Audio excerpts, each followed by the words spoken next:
Merci de regarder Mikuba Télévision partout en Afrique centrale. Il est l'heure de vous informer, mesdames et messieurs. Bienvenue dans ce journal du week-end. D'abord, le titre. Le chef de l'État congolais Félix-Antoine Tshisekedi a doté l'hôpital provincial du Nord Kivu de 2 ambulances. Ces 2 matériels roulants ont été remis aux responsables de cet hôpital par le gouverneur militaire du Nord Kivu, le lieutenant général Ndima Constant. Et puis dans la salle de conférence du gouvernorat en présence de quelques membres sectoriels de son gouvernement, Fifi Masuka Saini a convié les opérateurs miniers du Lualaba à suivre la projection d'images des réalisations qu'il a initiées il y a peu dans sa juridiction, ceci dans le cadre de la consolidation du partenariat entre le gouvernement provincial et ses partenaires. Et puis soucieuse de répondre à cette problématique et ainsi combattre l'insalubrité causée par les mauvaises odeurs des urines à des endroits non appropriés, la bourgmestre de la commune de Dilala a officiellement donné les go de travaux de construction de toilettes publiques dans la cellule d'Ilungu. Les détails, c'est tout de suite dans ce journal. À toutes et à tous, bienvenue.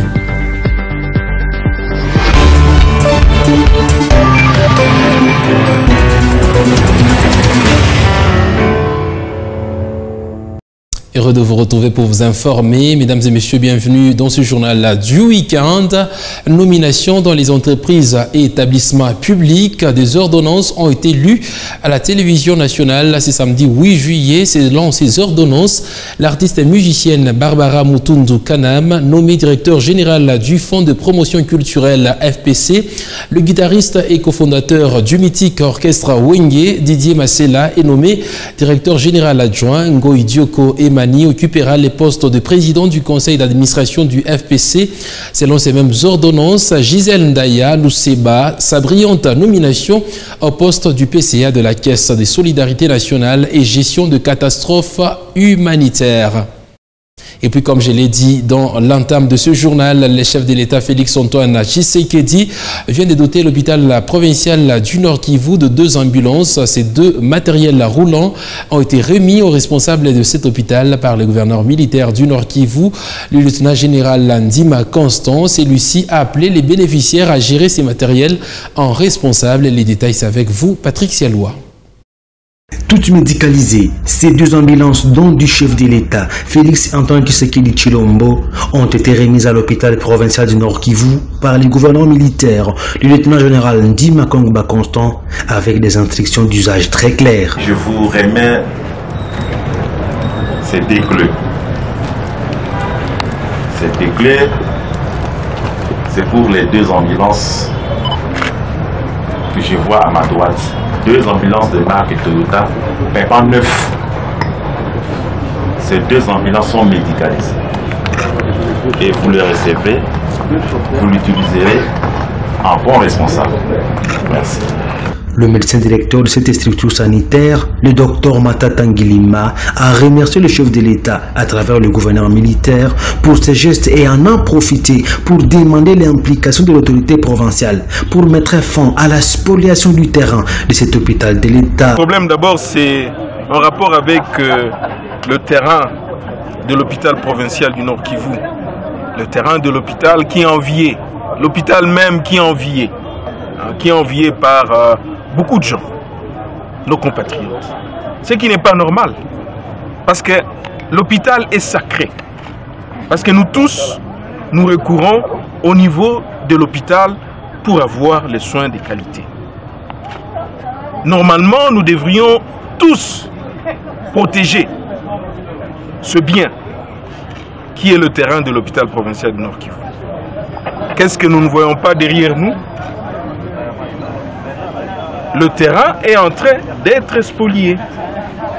Et nous avons estimé que c'était de notre devoir que de lancer un signal d'alerte à l'autorité pour qu'il puisse nous aider à protéger le terrain de l'hôpital provincial du Nord Kivu. Soulignons que la remise de ces 2 ambulances fait suite à la demande formulée en janvier dernier lors du passage de l'autorité provinciale dans cet hôpital.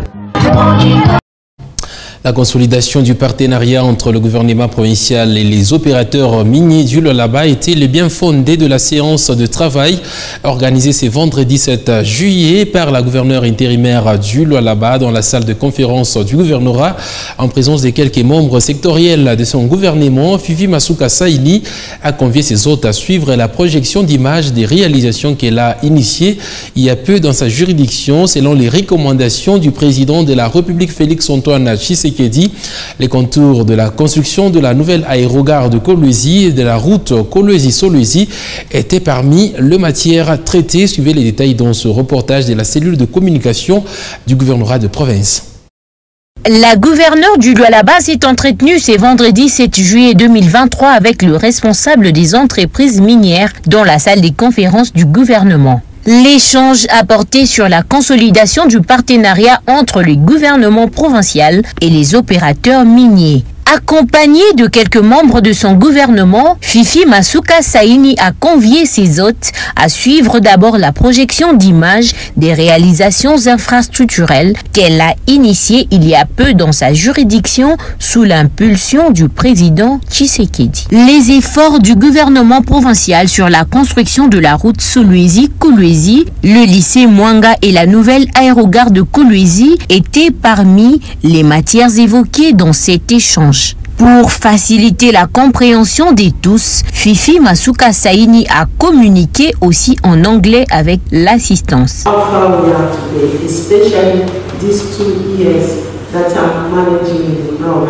Aujourd'hui, la province du Lualaba a voulu premièrement vous montrer ce qu'elle fait avec tout ce qui vient de vos sociétés minières en termes de paiement de taxes, des redevances minières et j'en passe. Pourquoi on a voulu montrer, c'est ça la bonne gestion. Aujourd'hui, nous aussi, nous nous appelons pour voir ce que nous sommes en train de faire dans la province du Lualaba. Le souci que la gouverneure Masuka Saini a tenu à partager avec chacun est de doter le Lualaba des infrastructures routières, aéroportuaires, scolaires et autres comparables à celles des USA, de l'Europe et de la Chine. Toute la province est pratiquement en grand chantier. Nous sommes passés des grands bâtiments jusqu'aux logements sociaux que vous avez vus. Plus de 750 logements sociaux sont en pleine construction pour changer certains de nos villages en villages modernes. C'est sur une note de satisfaction que la gouverneure Masuka Saini s'est séparée de la délégation des opérateurs miniers de sa province. Et puis le manque de toilettes à des endroits publics inquiète au plus haut point Françoise Mangweji, bourgmestre de la commune de Dilala, soucieuse de répondre à cette problématique, ainsi combattre l'insalubrité causée par les mauvaises odeurs des urines à des endroits non appropriés. Le numéro 1 de Dilala a officiellement donné les go de travaux de construction de toilettes publiques dans la cellule de Dilungu. Regardez.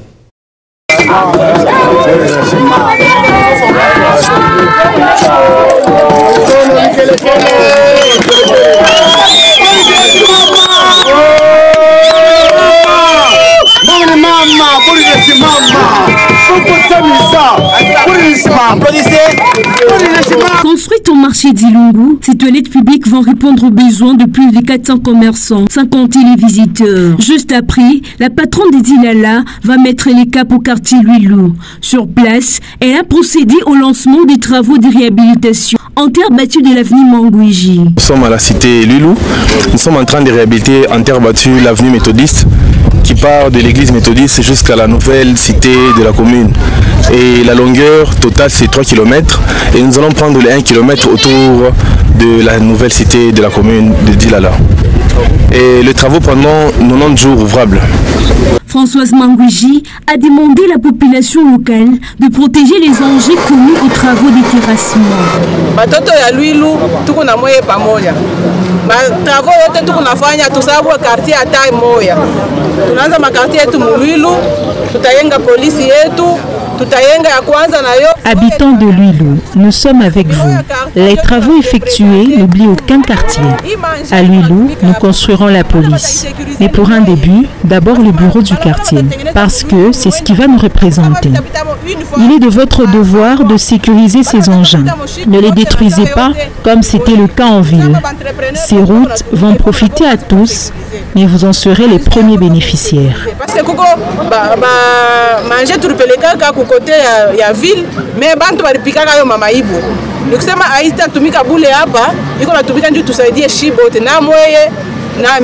Lancé dans les développements à la base, l'autorité municipale a effectué une descente éclair sur le site de la commune devant abriter une école primaire, un hôpital et un centre de formation professionnelle.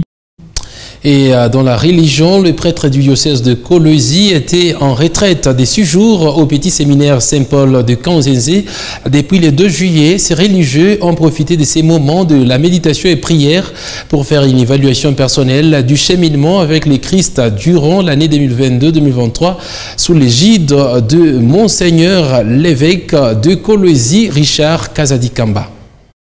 C'est depuis la soirée du dimanche 2 juillet 2023 que les prêtres de Kolwezi se sont retirés au petit séminaire Saint-Paul de Kanzenze pour une retraite.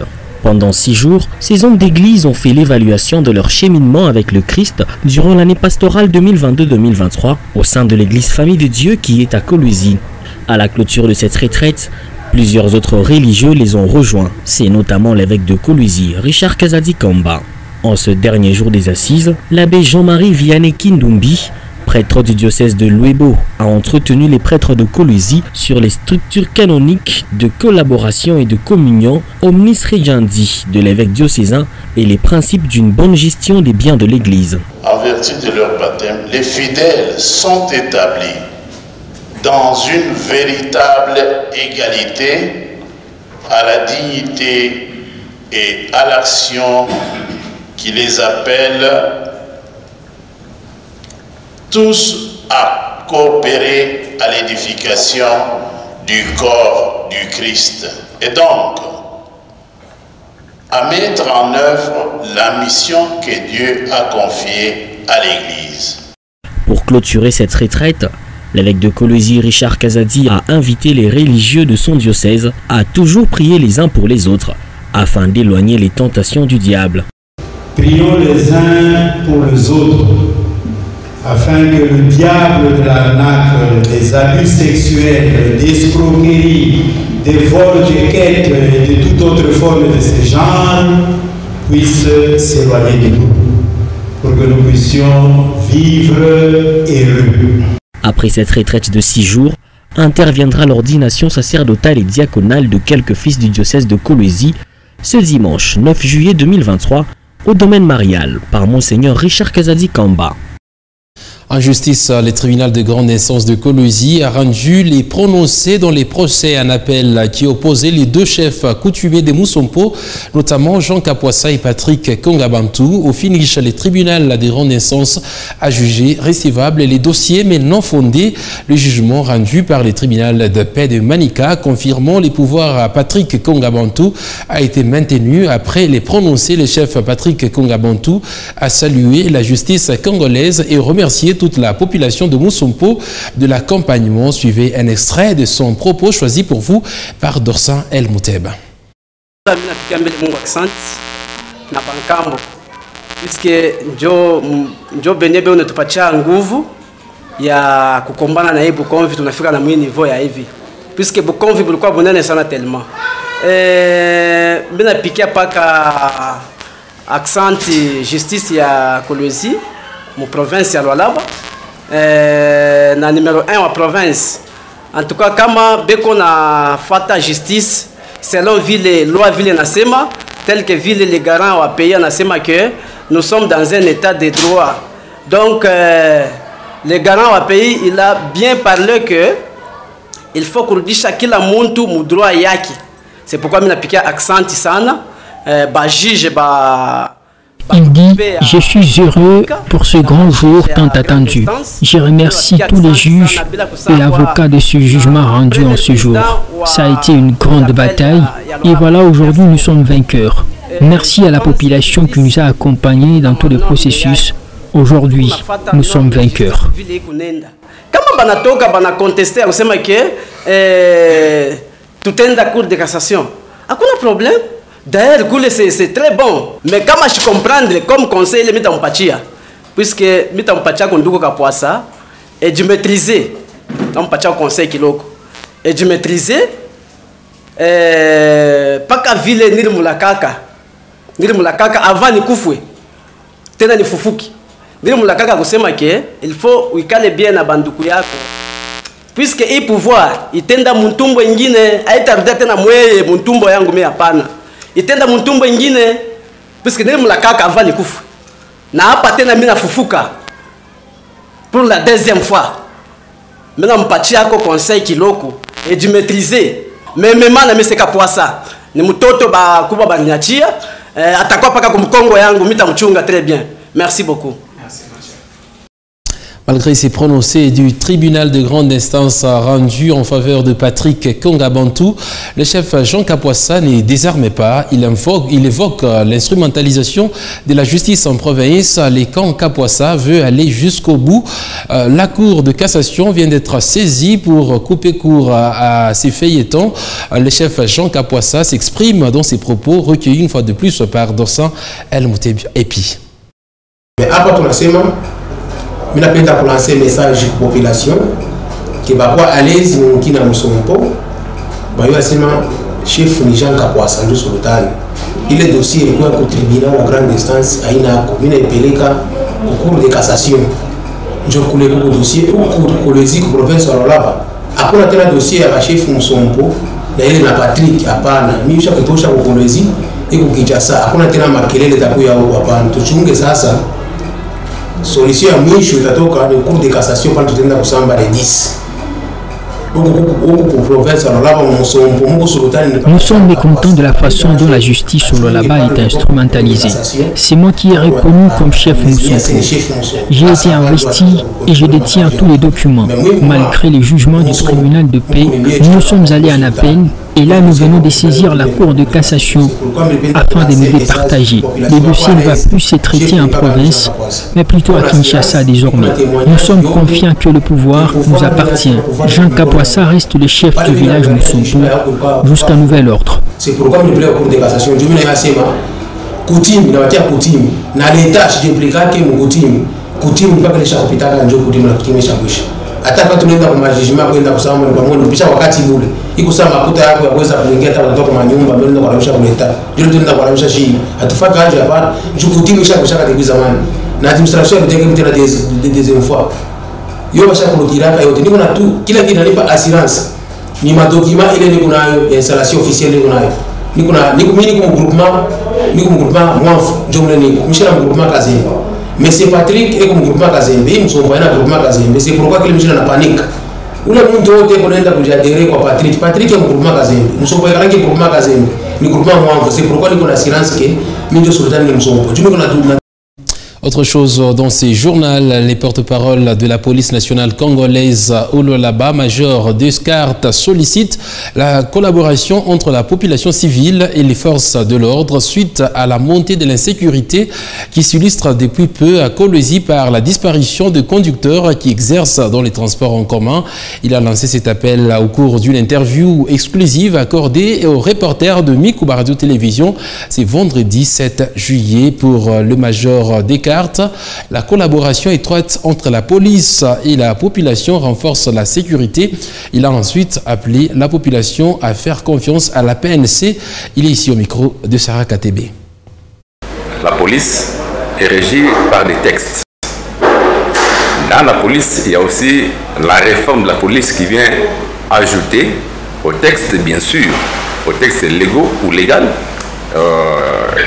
qui fait fonctionner, organiser la police partout dans le monde et particulièrement chez nous ici en République démocratique du Congo. L'organisation reste toujours la même. C'est d'abord par les patrouilles, les tournées journalières, la dissuasion, c'est-à-dire que la présence de la police dans tous les coins fait déjà foi lorsqu'une personne est victime d'une tracasserie quelconque, est victime d'une insécurité quelconque. Les moyens les plus simples, c'est de nous appeler. Nous avons notre numéro vert. Appelez les CCO et pendant la journée, les CCO travaillent également. S'il vous plaît, encore une fois de plus, je vous demande, vous la population, de nous appeler. Un policier n'est pas un magicien et surtout que les criminels ne donnent pas rendez-vous. Attention, je viendrai vous visiter demain. Non. Alors que vous êtes victime d'une tracasserie quelconque, d'une visitation quelconque, mais quand vous ne dénoncez pas, quand vous ne nous appelez pas, nous ne sommes pas des magiciens. Et que même si l'auteur de l'infraction est déjà parti, faites une plainte contre l'inconnu. Son Excellence Madame le Gouverneur met aussi quelque chose et donne toujours les moyens à sa police, la collation, pour que la police travaille convenablement. S'il vous plaît, chère population, si vous êtes victime d'une sécurité quelconque. La République démocratique du Congo n'est pas le seul pays à connaître l'instabilité du taux d'échange sur le marché. Plusieurs pays de la région et du monde sont frappés aussi par cette situation due à la crise économique mondiale.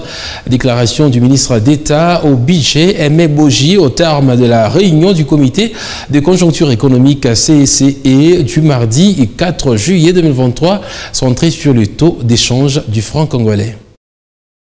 Le Premier ministre, la gouverneure de la Banque centrale et le ministre du Budget et Finances étaient tous réunis autour de la question du taux de change. Selon Aimé Boji, ce phénomène n'est pas unique à la RDC. Plusieurs pays de la région et du monde font face à une crise d'inflation importée suite à la crise économique mondiale. Pour endiguer ce phénomène, Jean-Michel Samalukonde a donné des instructions aux membres du CCE. Tout d'abord, le chef du gouvernement a rappelé les mesures qui ont été prises antérieurement pour endiguer la dépréciation de la monnaie congolaise, parmi lesquelles la publication quotidienne du taux de change officiel et parallèle dans les médias par la Banque centrale, rappeler la nécessité pour les bureaux de change d'afficher le taux à l'intérieur et pas à l'extérieur.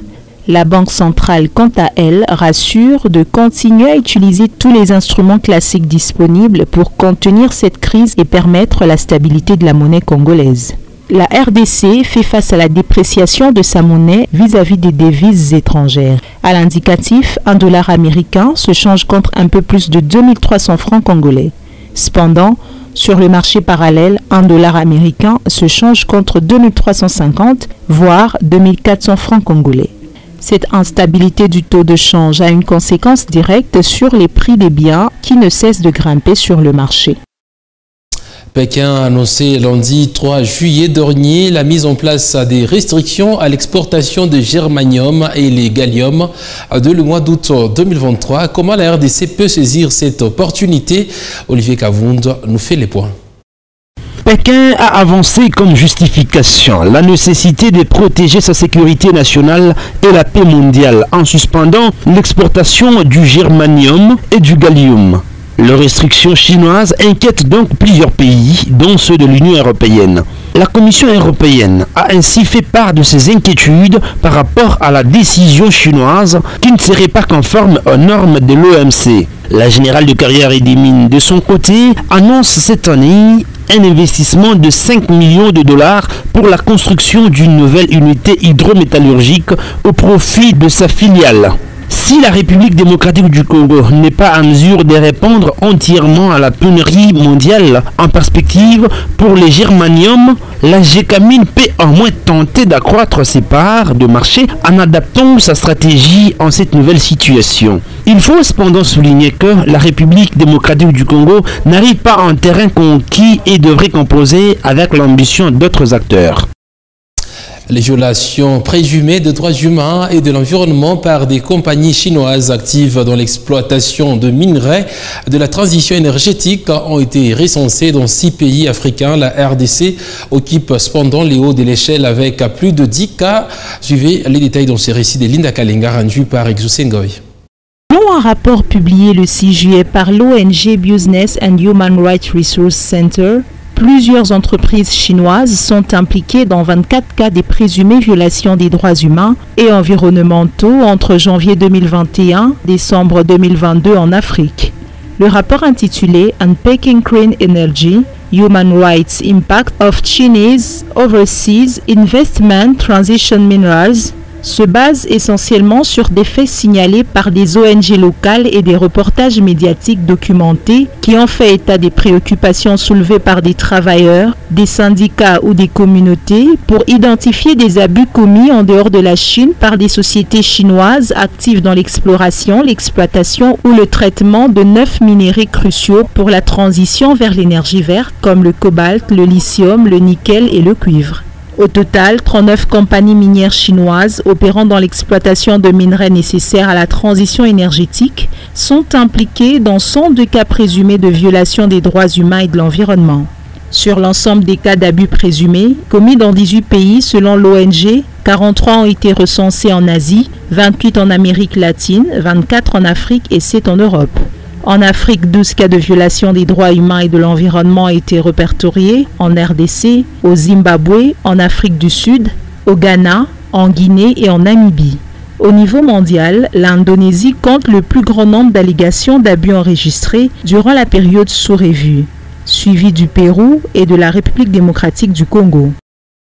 Page noire dans ce journal. En bref, décédé depuis lundi 3 juillet 2023, le docteur Ngoyi Peke, médecin directeur de la GECAMINE Ouest, jusqu'à son décès, a été conduit à sa dernière demeure ce samedi 8 juillet 2023, après avoir reçu des hommages dignes de son rang par l'ordre provincial de médecins et plusieurs structures.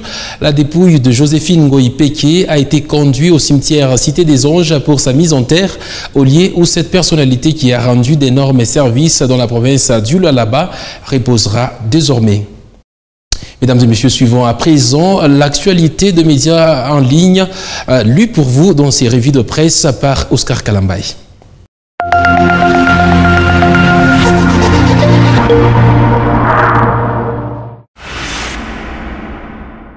À la une de l'actualité cette semaine, la Commission électorale nationale indépendante a rassuré le respect du délai constitutionnel.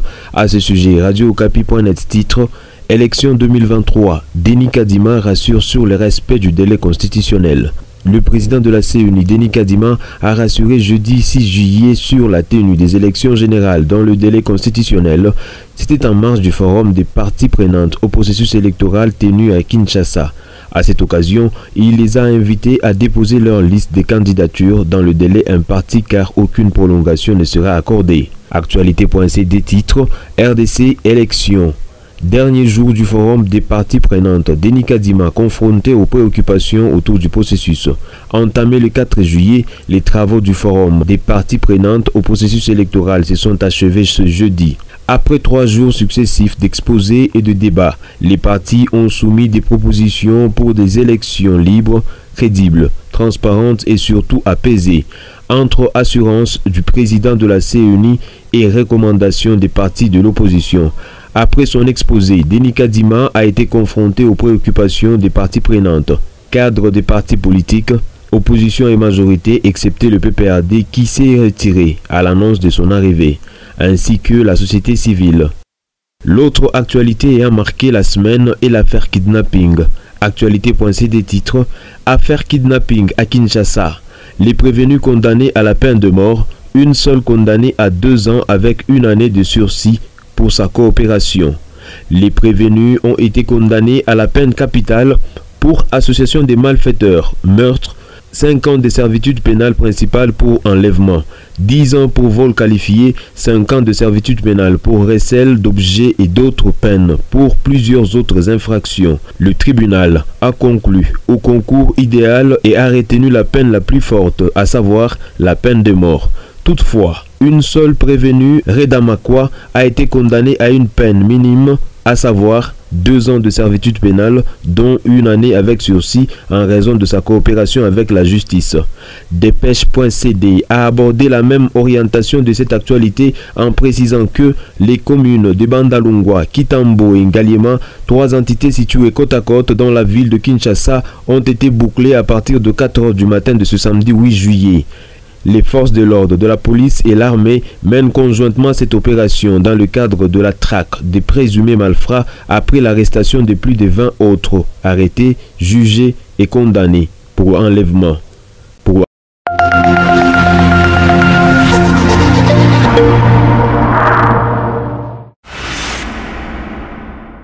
voilà qui met un terme à cette grande édition du journal sur votre télévision. Mesdames et messieurs, merci à vous de l'avoir suivi. Restez sur nos antennes.